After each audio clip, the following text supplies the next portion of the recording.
오늘 주시는 생명의 말씀 시편 89편 3절로부터 30절로부터 37절까지의 말씀, 시편 89편 30절로부터 37절까지의 말씀, 30절부터 37절까지의 말씀. 나는 너를 사랑하리라 라는 제목의 말씀을 가지고 하나님의 말씀을 증거합니다. 나는 너를 사랑하리라. 시편 89편 30절부터 37절까지의 말씀 함께 교독하도록 하겠습니다. 만일 그의 자손이 내 법을 버리며 내 규례대로 행하지 아니하며 내가 회초리로 그들의 죄를 다스리며 채찍으로 그들의 죄악을 벌하리로다.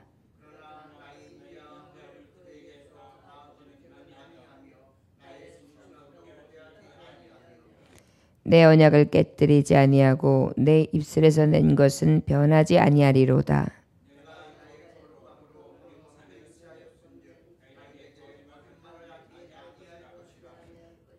그의 후손이 장구하고 그의 왕위는 해같이 내 앞에 항상 있으며 또 궁창의 확실한 증인인 달같이 영원히 건개하게 되리라 하셨도다. 아멘. 기도하겠습니다. 하나님 아버지, 우리의 죄로 인하여 거룩하신 하나님 앞에 감히 고개를 들 수 없사오며 가까이 할 수 없는 죄인된 아버지, 그럼에도 불구하고 우리에게 오셔서 우리의 모든 연약함과 그 죄된 것을 대신하시고 그 사랑으로서 우리의 징계를 대신 받으시며 참사랑의 길을 알려주신 하나님을 찬양합니다. 오늘도 언약의 말씀, 우리에게 영원히 견고케 하신 하나님의 말씀을 갖고 나아갑니다. 부족한 자들, 주님의 사랑을 입은 것 기억하면서 하나님의 말씀 안에 푹 잠겨 주님의 뜻을 행하며 살아갈 수 있도록 은혜를 베풀어 주옵소서. 예수님 이름으로 기도 올려나이다. 아멘. 오늘 말씀의 제목은 나는 너를 사랑하리라 라는 제목의 말씀으로 하나님의 말씀을 증거합니다. 어제는 하나님께서 그와 맺은 나의 언약, 그래서 하나님의 언약이 너무나 귀한데 특별히 그 언약을 굳게 세우는 데 있어서 장자로 삼으시고 또 오른손과 왼손에 생명을 주시고 능력을 주시고 또 하나님께서 뛰어나게 지존자 되게 하시며 영원히 지키시고 굳세게 해주신다. 그것을 어떻게 그의 후손에게 영원히 해주시겠다고 하셨던 하나님의 언약을 우리는 통해 하나님의 그 큰 사랑을 입었습니다. 오늘도 이어서 하나님은 그 언약을 통하여 진정으로 하나님이 우리를 어떻게 사랑하시는지를 너무나 잘 말씀해 주시고 계시는 그런 말씀 구절을 알 수 있습니다. 만일 그의 자손이 내 법을 버리며 내 규례대로 행하지 아니하며 내 율례를 깨뜨리며 내 계명을 지키지 아니하면 내가 회초리로 그들의 죄를 다스리며 채찍으로 그들의 죄악을 벌하리로다. 이렇게 말씀하고 있어요. 하나님의 법을 버려요. 또 하나님의 그 말씀, 그 규례를 행하지 않아요. 거기다가 또 어때요? 하나님이 주신 그 율례를 깨뜨려요. 그리고 또 하나님이 주신 계명을 지키지도 않아요. 하나님은 우리에게 언약을 주셨어요. 그런데 우리 하나님께서 그 언약이 수없는 축복이거든요. 그런데 솔로몬에게도 축복을 주실 때, 또 이스라엘 백성에게도 축복을 주실 때, 축복의 약속을 주실 때 항상 단서조안이 있어요. 하나님 말씀에 보면 그게 바로 뭐냐면은 어떤 것입니까? 하나님의 율례를, 하나님의 법도를, 하나님의 율법을 지켜 행하면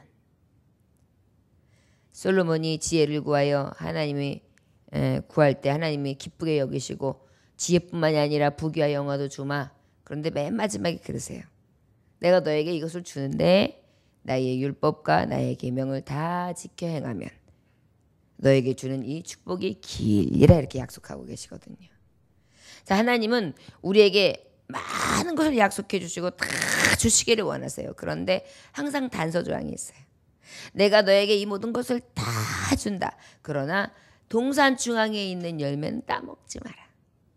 이게 뭐예요? 하나님의 계명, 하나님의 언약, 하나님의 뭐예요? 존귀하신 것, 하나님의 높으심, 하나님의 약속, 하나님이 싫어하신 것, 하나님이 원하시는 것을 늘 기억하며 피조된 자로서 조물주 앞에 완전하게 순종하고 복종하기를 원하세요. 하나님은. 그런데 그럼에도 불구하고 그 하나님이 많은 것을 주셨거든요. 그런데 어때요? 여전히 우리는 아담과 하와처럼 어떻게 해요? 법을 버리고 규례는 행하지 않고 율례는 깨뜨리고 어떤 사람이 웃으면서 하는 말들이 있죠. 약속은 깨라고 있는 거야. 약속은 어기라고 있는 거야. 이런 얘기를 웃으면서 하는 얘기들을 간혹 들을 수가 있습니다. 그럴까요? 약속이 깨라고 있나요? 어기라고 있나요? 아니죠. 약속은 더욱더 지켜서 관계를 유지하고 또 서로 정말 존경하고 존귀 여기면서 관계를 잘 가져가는 게 약속이잖아요. 하나님하고 우리하고의 약속도 그렇거든요. 깨라고 있는 것이 아니라 지키라고 있는 것입니다. 그런데 우리는 깨뜨리고 있어요. 그럴 때 주님이 말씀하고 계신 것입니다. 32절에 보면 내가 회초리로 그들의 죄를 다스리며 채찍으로 그들의 죄악을 벌하리라. 하나님은요 우리에게 지금 말씀하고 계세요. 내가 다 깨뜨리고 범하고 있는 그 잘못을 내가 회초리를 들 거다. 여러분, 회초리를 든다는 것이 미워서입니까? 어머니가 자녀를 들을 때 회초리를 드는 게 그 자식을 버리려고 듭니까? 아니면 그 자식하고 이제 아예 안 보려는 생각으로 듭니까? 아니죠. 왜 들어요? 깨달으라고. 미워서 듭니까? 아니죠. 깨달으라고. 잘못된 길에서 돌이키라고. 하나님은요 사랑하는 자에게 징계를 주시는 줄 믿습니다. 히브리서 12장 8절에 징계는 다 받는 것이거든 너희에게 없으면 사생자요 친아들이 아니니라 그랬어요. 내가 회초리로 그들의 죄를 다스리며 채찍으로 그들의 죄악을 벌하리로다. 사생자로 두지 아니하고 친아들로 여기시며 하나님의 법도와 하나님의 율례를 지키지 않냐고 늘 그 율례를 깨뜨리고 있는 죄 많은 백성에게 하나님은 어떻게 해요? 회초리를 든다.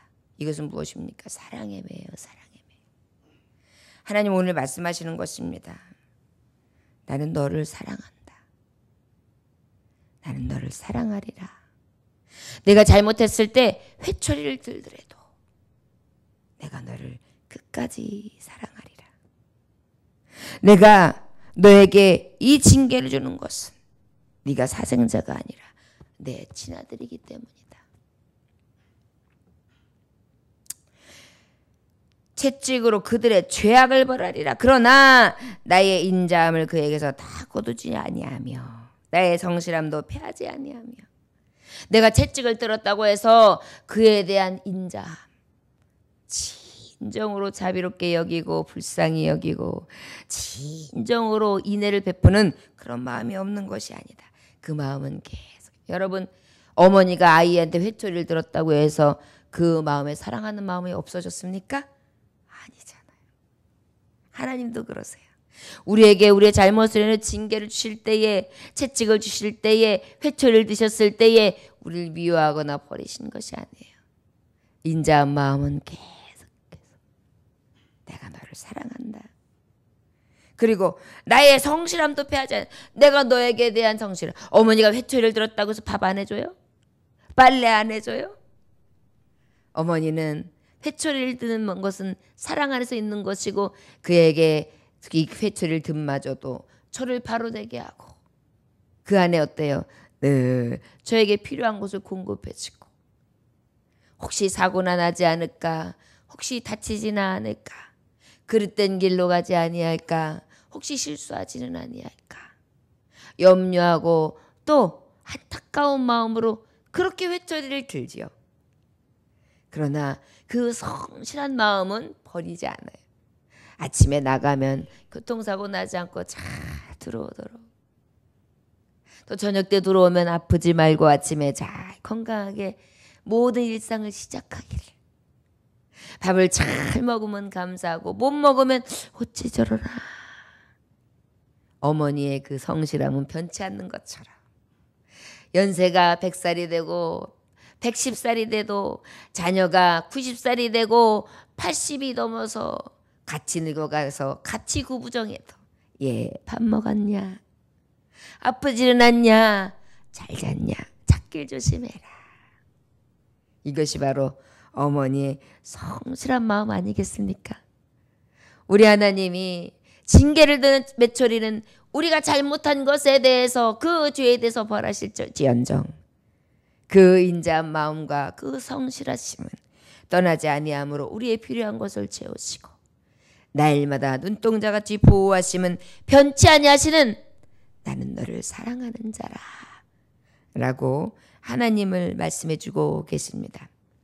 34절에 내 언약을 깨뜨리지 아니하고 내 입술에서 낸 것은 변하지 아니하리로다. 하나님의 신실하심이에요. 내 언약은 깨뜨리지 않는다. 내가 너에게 지금까지 말하고 내가 너를 변치 아니하며 내가 너를 버리지 아니하고 내가 너를 떠나지 아니하고 내가 너와 함께 하겠다. 이것은 내가 회초리를 들어 너의 죄악에 대해서 나를 떠난 것에 대해서 징계하지만 나는 변하지 않고 늘 너에게 대해서 성실하며 인자를 거두지 않되 언약을 깨뜨리지 않아. 내가 너를 영원히 함께 하리라. 그리고 내가 너를 구속하리라. 내가 너를 구원된 백성이 되게 하리라. 내가 너에게 복주고 복주리라. 내가 너를 번성케 하리라. 참으로 내가 너를 도와주리라. 이 언약을 절대로 깨뜨리지 아니한다. 어머니가 회초리를 든다고 해서 잘못된 것을 이야기한다고 지적한다고 해서 어머니가 자녀에게 대한 약속을 어기겠습니까? 자녀에게 무엇을 주겠다고 했던 것을 그 주는 마음이 싹 사라지면서 이걸 거두겠습니까? 아니에요. 회초리는 그냥 회초리예요. 징계는 그냥 징계일 뿐입니다. 바로 서라고. 그 사랑하는 마음을 표현하는 것뿐입니다. 내 입술에서 낸 것은 변하지 아니하리로다. 변치 아니하시는 하나님. 내가 나의 거룩함으로 한 번 맹세하였은즉 다윗에게 거짓말을 하지 아니할 것이라. 우리 하나님은 거룩하신 하나님, 신실하신 하나님, 거짓이 없으신 하나님, 변개치 아니하신 하나님, 변함없으신 하나님이에요.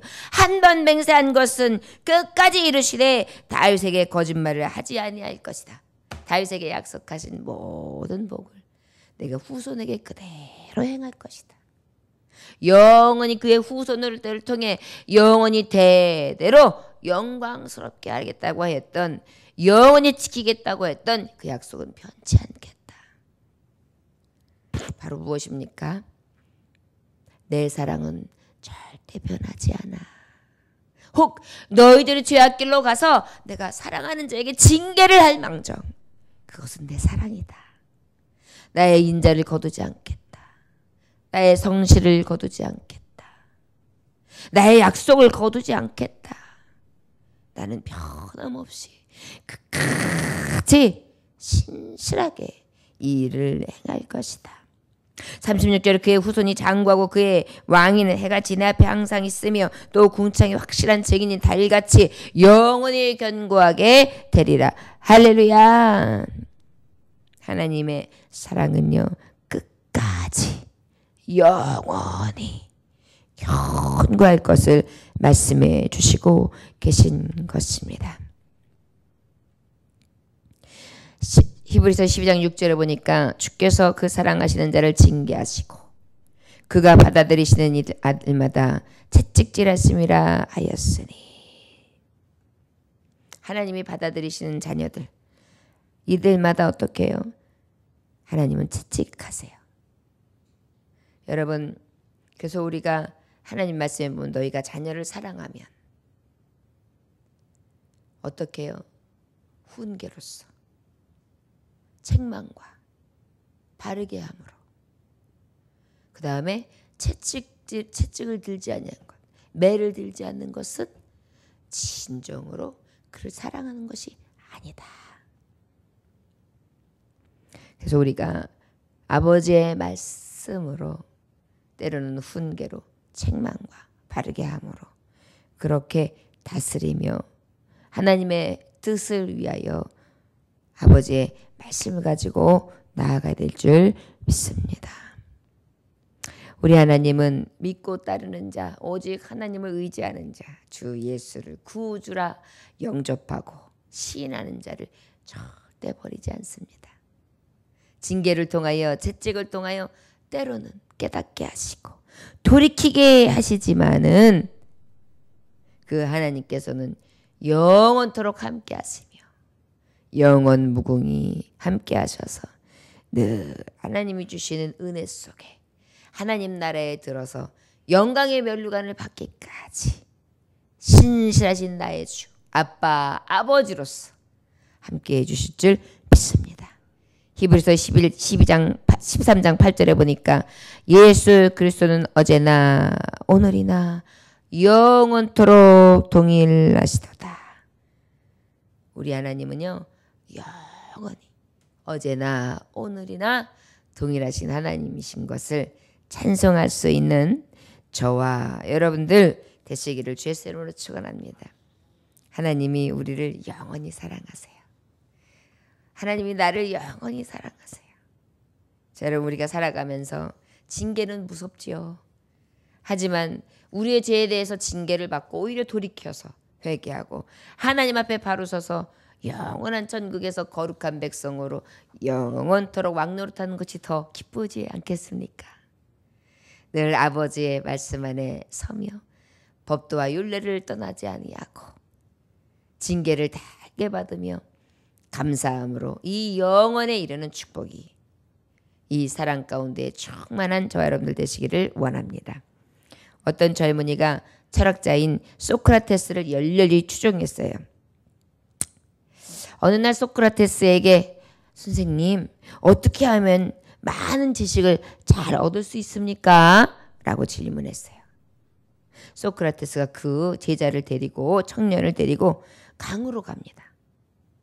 그 젊은이 자 그러면 이 강으로 머리를 집어넣어라 그랬어요. 쑥 집어넣어요. 그랬더니 갑자기 소크라테스가요 그 머리를 그냥 강물에 탁 눌러놓고서는 못 나오게 하는 거예요.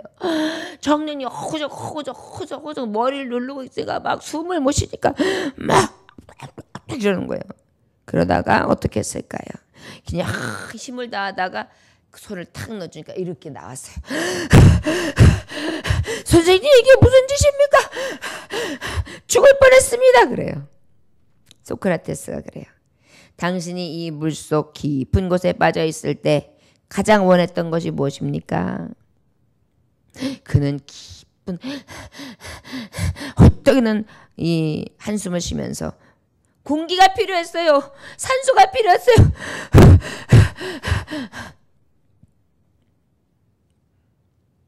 소크라테스는 말합니다. 만일 당신이 공기를 원하는 만큼 이 숨 쉬는 이 공기를 원하는 것만큼 당신의 지식을 원한다면 당신은 지식을 많이 얻을 수 있을 것입니다.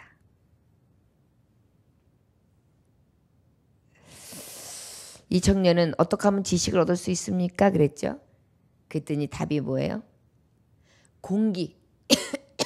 당신이 숨을 쉬지 못할 때 그 두려움의 공포에 사라졌을 때 숨을만 쉴 수 있다면 숨을 쉬어야 되는데 그 숨을 헐떡이는 그런 헐떡임처럼 하나님을 그 지식의 말씀을 우리도 그렇게 사모한다면 하나님은 그 열렬한 마음 가운데에 하나님의 은혜를 베풀어 주실 줄 믿습니다.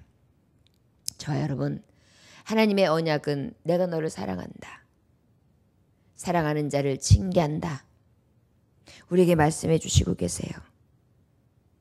우리는 그렇다면 하나님 아버지 앞에 어떻게 나아가야 될까요? 마태복음 5장 6절에 의에 줄이고 목마른 자는 복이 있나니 저희가 배부를 것이며 우리 매일 죄로 인하여 허덕입니다. 우리가 하나님의 징계를 깨닫고 하나님의 사랑을 깨닫는 방법은 무엇일까요? 하나님의 말씀밖에 없죠. 말씀 안에서 잘못을 깨닫게 되고 말씀 안에서 참 회개를 하게 되고 말씀 안에서 돌이켜 아버지의 말씀에 그 사랑의 언약을 가지고 다시 힘을 낼 수 있게 하고 영원히 살아갈 수 있는 용기와 능력을 얻게 됩니다. 의에 줄이고 목마른 자는 복이 있다. 저희가 배부를 것이며 우리가 숨을 쉬지 못하는 그 두려움에 사라질 때 그 공기를 사모하는 것처럼 하나님 말씀 없으면 죽을 것 같은 그러한 배고픔으로 하나님의 말씀, 언약의 말씀을 새벽으로 듣고 매일마다 묵상하고 그 말씀을 따라 살아간다면 하나님은 많은 은혜를 우리에게 주시되 한량없는 사랑을 체험케 해 주실 줄 믿습니다. 우리 하나님의 법도와 계명을 행하고 지키는 것이 우리의 소원이 될 수 있기를 원합니다. 그리하면 아마도 징계도 면하고 진정한 사랑을 입으며 하나님 뜻 안에서 영원한 규례 안에 하나님이 주신다는 이 축복을 누리게 하실 줄 믿습니다. 기도하겠습니다. 하나님 아버지 감사합니다. 귀하신 말씀 주시니 감사합니다. 우리는 자꾸 하나님의 법을 멀리하며 규례를 지키지 아니하고 계명을 지키지 아니함을 하나님의 언약에서 벗어나 살아갑니다. 아버지 그에 이르는 징계 두려움으로 하나님 앞에 떨게 해주시고 그럼에도 불구하고 인자와 성실을 거두지 아니하시며 영원토록 우리에게 사랑을 늘 보여주시고 행하시는 하나님, 그 하나님의 언약의 말씀을 더욱더 사모하며 떠나지 아니하게 하시고 죄를 짓지 않게 하사 하나님을 영화롭게 할 수 있도록 축복하여 주옵소서. 오늘도 하나님의 그 크신 사랑을 입었습니다. 사랑하는 자는 징계하신다고 하셨는데 주님 징계를 통해서도 깨닫게 하시고 징계를 받지 아니하도록 더욱더 언약을 사모하며 하나님의 인자와 성실 가운데 승리하는 삶을 살아갈 수 있도록 오늘도 축복하여 주옵소서. 예수님 이름으로 기도 올려나이다. 아멘. 주님 갈 기도를 마치겠습니다. 하늘에 계신